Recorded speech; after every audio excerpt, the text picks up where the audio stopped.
What happens when one of radio's most fearless personalities walks into the lion's den of daytime television and completely dismantles one of its most outspoken hosts? Today, we're diving into the moment Howard Stern stepped onto The View and delivered a masterclass in how to handle someone who thought they could intimidate him. Joy Behar learned the hard way that when you come for the king of shock radio, you better not miss. This is a story about power, ego, and what happens when someone finally calls out the behavior that viewers have been complaining about for years. Make sure you hit that subscribe button and drop a comment below, because you're not going to believe how this unfolds. The tension was palpable from the moment Howard Stern walked onto the View set. The studio audience erupted in applause, but there was something different in the air. Joy Behar sat at the iconic table with her arms crossed, already wearing that expression that regular viewers knew meant trouble was brewing.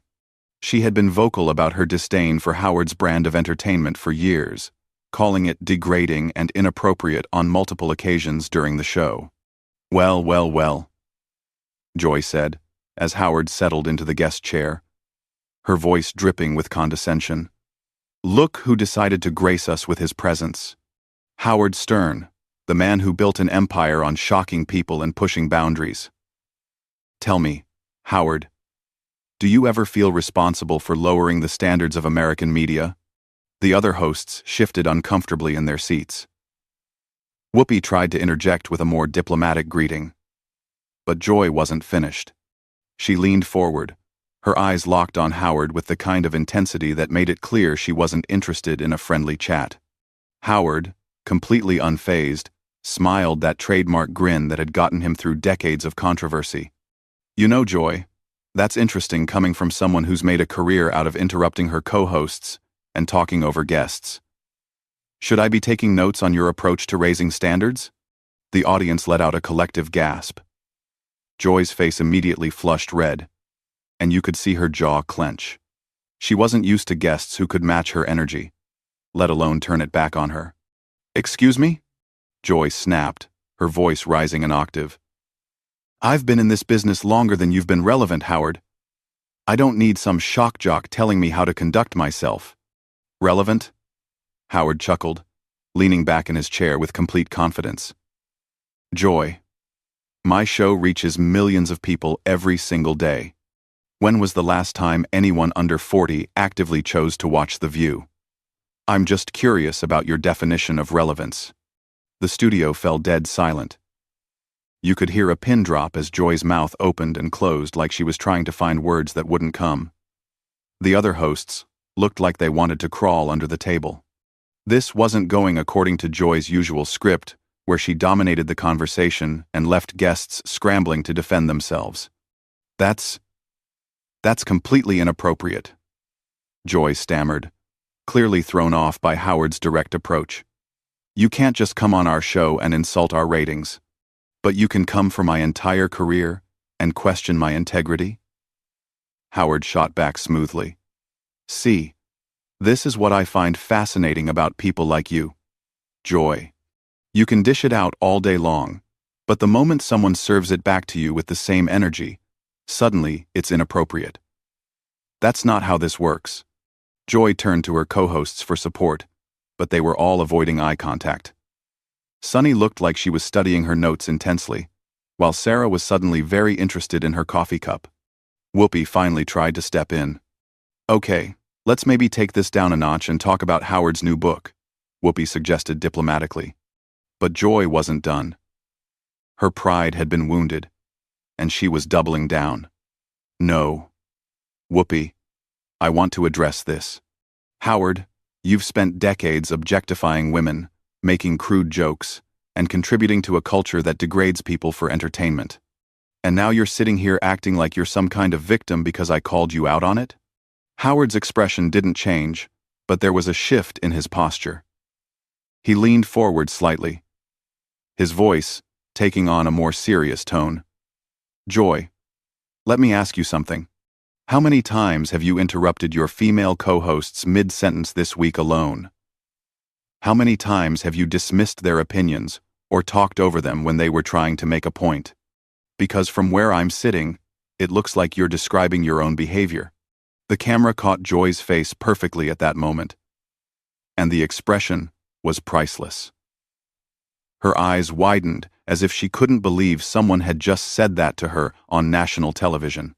The audience was completely silent, hanging on every word. That's not the same thing at all, Joy sputtered, her usual quick wit completely abandoning her. Isn't it though? Howard pressed on, his voice calm but cutting. You've built your career on being the person who says what others won't say, right? The tough questioner who doesn't let people off easy. So, why is it different when someone does the same thing to you? Why do the rules change when you're on the receiving end? Joy looked around the table again, clearly hoping one of her co-hosts would jump in and save her. But they all seemed to be watching this unfold with a mixture of fascination and horror. She had painted herself into a corner, and Howard was just getting started. I think there's a difference between asking tough questions and being deliberately provocative for shock value, Joy said, trying to regain her composure. Oh, absolutely, Howard agreed with a nod. The difference is that I'm honest about what I'm doing. I've never pretended to be anything other than what I am. But you sit at this table every day acting like you're some kind of moral authority while you bully your co-hosts and talk down to guests who don't share your worldview. At least I own my behavior. The tension in the studio was so thick you could cut it with a knife. Joy's hands were visibly shaking as she reached for her water glass, and you could see the wheels turning in her head as she tried to figure out how to respond to someone who wasn't intimidated by her usual tactics. Joy set her water glass down with a little too much force, the sound echoing through the silent studio. Her face had gone from red to a deeper shade of crimson, and you could see her trying to collect herself. But Howard wasn't giving her any breathing room. You know what I find really interesting, Joy? Howard continued, his tone conversational but with an edge that cut right through her defenses. You talk about degrading people for entertainment, but wasn't it just last week that you spent an entire segment mocking that young actress's outfit choice? What was it you called her? A fashion disaster who needed an intervention. Joy's mouth opened, but no words came out. The other hosts exchanged uncomfortable glances as Howard pressed on. And the week before that, didn't you spend 10 minutes making jokes about that politician's weight? Really detailed, personal attacks about his appearance? But somehow that's different from what I do because you're doing it in the name of political commentary? That's not the same thing, Joy finally managed, her voice noticeably strained. When we critique public figures, it's about holding them accountable. Accountable for what exactly? Their clothing choices? Their body weight? Their personal appearance? Howard leaned back in his chair with that knowing smile. Come on, Joy. Even you don't believe that. You do it because it gets laughs and keeps people watching. Which, by the way, is fine. Just be honest about it instead of pretending you're on some moral high ground. Sarah tried to jump in at this point, clearly sensing that Joy was drowning. Howard, I think what Joy is trying to say is that there's a difference between commentary and exploitation. Howard turned his attention to Sarah with a polite smile. Sarah, I appreciate you trying to help your colleague out, but I'm pretty sure Joy can speak for herself. Unless, of course, she's suddenly lost the ability to interrupt people and dominate conversations. The shade was so perfectly delivered that even some audience members couldn't suppress their reactions. You could hear a few scattered chuckles, which only made Joy's face redden further. I don't dominate conversations, Joy said through gritted teeth. I facilitate discussion. Is that what we're calling it? Howard raised an eyebrow. Joy, I've been watching clips of this show for years, and I can count on one hand the number of times you've let a guest finish a complete thought without cutting them off. You've interrupted me 17 times in the last 5 minutes alone. That's not true, Joy protested. Would you like me to have the producers count it back? Howard offered casually. I'm sure they've got the footage. Or better yet, let's test it right now. Why don't you let me speak for 60 seconds without saying a word? Just 60 seconds. Joy's eyes darted around the table again. She was trapped, and she knew it. If she interrupted him, she'd prove his point. If she didn't, she'd look weak and controlled. It was a masterclass in psychological warfare, and Howard was winning decisively. "Fine," Joy said curtly, crossing her arms. "Go ahead." Howard smiled and checked his watch. "Perfect. Starting now." You know, Joy, what's fascinating about this whole interaction is that it perfectly illustrates everything that's wrong with the current state of media. We have people like you who have convinced themselves that their personal opinions are somehow more valid than everyone else's, simply because they have a platform. You sit at this table every day and lecture America about tolerance and respect, but you show neither to the people sitting right next to you. You claim to be a champion for women's voices, but you consistently talk over and dismiss the women on your own panel. Sunny over there has some incredibly insightful things to say about legal issues, but how many times have you cut her off when she's trying to explain complex legal concepts? Sarah brings a completely different generational perspective to political discussions, but you treat her like she's naive whenever she disagrees with your worldview. And Whoopi, who has more life experience and wisdom than probably everyone in this studio combined, you argue with her like she's some kind of amateur. The hypocrisy is staggering. Throughout his entire 60-second monologue, you could see Joy physically struggling to stay quiet. Her mouth kept opening as if she was going to speak, then snapping shut. Her hands were clenched so tightly her knuckles were white, and she was practically bouncing in her seat with the effort of keeping quiet. When Howard finished and checked his watch again, he looked up at Joy with mock surprise. "Would you look at that? You actually made it the full minute." Joy exploded.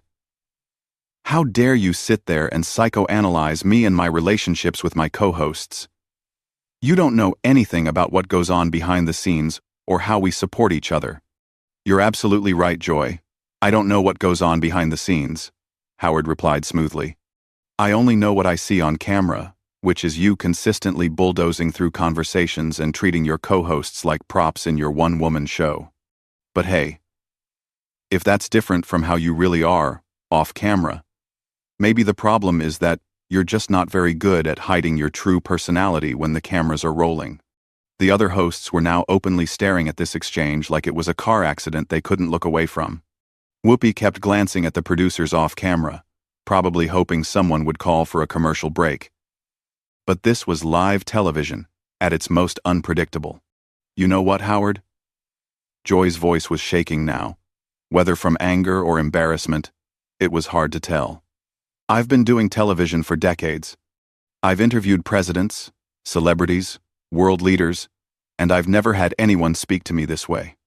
"And there's the problem right there," Howard said, his voice taking on an almost sympathetic tone that somehow made the words hit even harder. "No one has ever challenged you like this because they were all too polite, too professional, or too afraid of the backlash. They let you get away with behavior that would get anyone else called a bully because you've convinced everyone that your rudeness is just passion for the issues.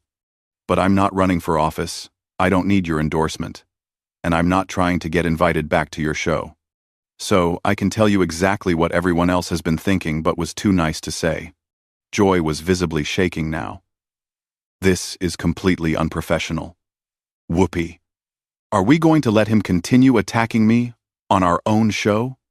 Whoopi finally spoke up, but not in the way Joy was expecting. "Joy, he's responding to questions you asked him. You opened this door when you decided to attack his character and his career. He's just defending himself." The look of betrayal on Joy's face was unmistakable. She had clearly expected her co-hosts to rally around her. But instead, they were watching Howard dismantle her piece by piece with what seemed like fascination rather than concern. "Defending himself?" Joy's voice cracked slightly. "He's been attacking me personally for the last 10 minutes. Have I, though?" Howard tilted his head thoughtfully. "Or have I just been pointing out patterns in your behavior that are visible to anyone who watches this show regularly? There's a difference between personal attacks and professional observations. You attacked my character and questioned my integrity based on your personal feelings about my content. I'm simply commenting on your professional behavior based on what I can observe. If you don't like what I'm saying, maybe the issue isn't with my observations. The studio atmosphere had shifted completely.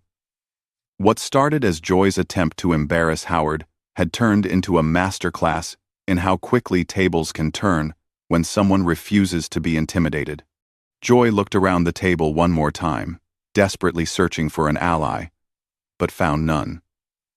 Her co-hosts were watching this unfold with the kind of morbid fascination usually reserved for natural disasters. You know what, Howard? Joy's voice had taken on a different quality now, sharper and more desperate. Maybe the problem is that you're just another entitled man who can't handle being challenged by a strong woman? Howard's eyebrows shot up, and for the first time since he'd sat down, he looked genuinely surprised. Oh. Wow. There it is. The gender card. I was wondering when that was going to come out. It's not a card. It's reality. Joy shot back, leaning forward aggressively. You can't stand the fact that a woman is calling you out on your problematic behavior, so you're trying to tear me down. Joy, Howard said, shaking his head with what looked like genuine disappointment. Do you really want to go down this road? Because if we're talking about how I treat women, we're going to have to talk about how you treat the women sitting at this very table. Joy's face went pale. She knew she had made a tactical error, but there was no taking it back now. Let's talk about strong women, shall we? Howard continued, his voice taking on the tone of someone who was about to deliver a knockout punch. Sunny graduated from law school, worked as a prosecutor, and has an encyclopedic knowledge of the legal system. But how many times have you talked over her when she's trying to explain legal concepts that you clearly don't understand? Sarah represents an entire generation of women who are trying to navigate politics and social issues in a completely different landscape than the one you grew up in. But you dismiss her perspectives as naive whenever they don't align with yours. And Whoopi, who has achieved more in entertainment and activism than most people could dream of, you argue with her like she's some kind of amateur who doesn't know what she's talking about. Each word was hitting its target with surgical precision. You could see Joy's face cycling through different emotions: anger, frustration, embarrassment, and something that looked almost like panic. That's not how I treat them, Joy protested weakly. Really?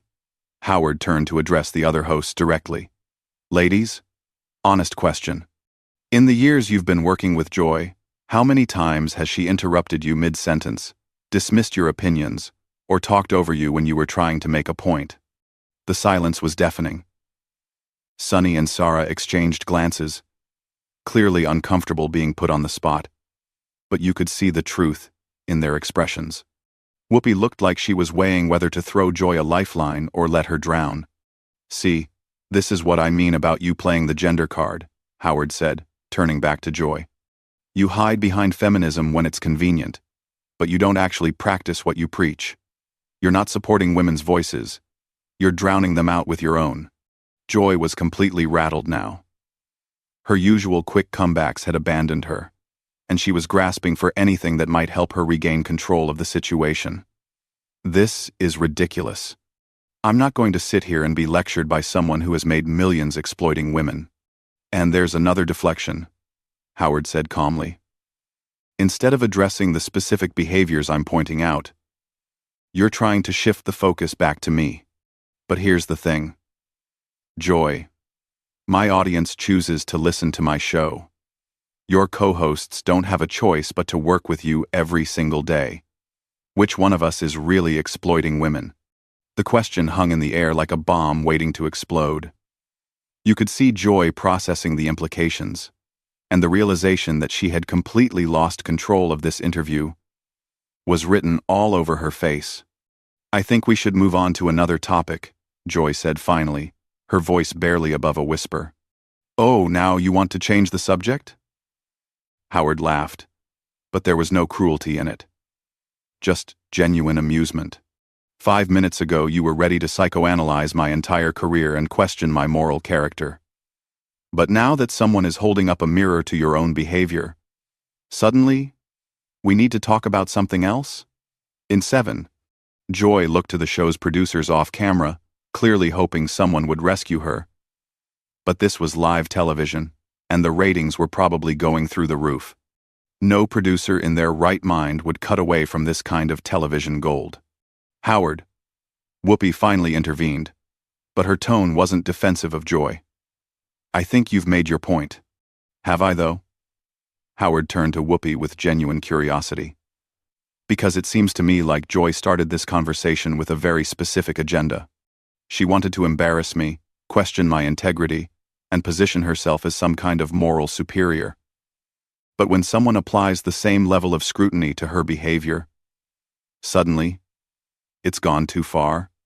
Joy tried one last desperate attempt to regain some dignity. I was asking legitimate questions about the impact of your content on society. No, Joy, you weren't, Howard said firmly. You were trying to humiliate me on national television because you disagree with my brand of entertainment. There's a difference between asking tough questions and launching personal attacks. And the irony is that you've spent the last 15 minutes proving every stereotype about yourself that your critics have been pointing out for years. The final blow was delivered with such matter-of-fact precision that it took a moment for Joy to fully process what had just happened. When she did, the look on her face was one of complete and utter defeat. I think, Joy said slowly, clearly struggling to maintain what little composure she had left, that our audience can make their own judgments about both of our approaches to media. Absolutely they can, Howard agreed with a smile. And based on the ratings and audience engagement, I think they already have. The commercial break couldn't come fast enough. As the cameras pulled back, you could see Joy slumped in her chair, looking like someone who had just gone 10 rounds with a heavyweight champion. Howard, meanwhile, looked as relaxed and comfortable as he had when he first walked onto the set. What had started as Joy's attempt to expose Howard Stern as some kind of media villain had turned into a public dissection of her own professional behavior. She had picked a fight with someone who had spent decades perfecting the art of verbal combat, and the results were exactly what you might expect. Howard had taken everything she threw at him and turned it back on her with surgical precision, leaving her completely exposed and defenseless. The other hosts sat in stunned silence, probably processing what they had just witnessed. In less than 20 minutes, Howard had managed to articulate criticisms of Joy's behavior that viewers had been thinking for years but had never heard expressed so directly or effectively. As the show went to commercial, one thing was crystal clear. Joy Behar had learned the hard way that when you come for someone who has made a career out of not backing down, you better be prepared for the consequences. Howard Stern had just delivered a masterclass in how to turn the tables on someone who thought they held all the cards. That's the story of how one of daytime television's most outspoken hosts met her match in spectacular fashion. What do you think? Did Joy Behar get what she deserved? Or did Howard Stern go too far? Drop your thoughts in the comments below and make sure to subscribe for more incredible moments like this one.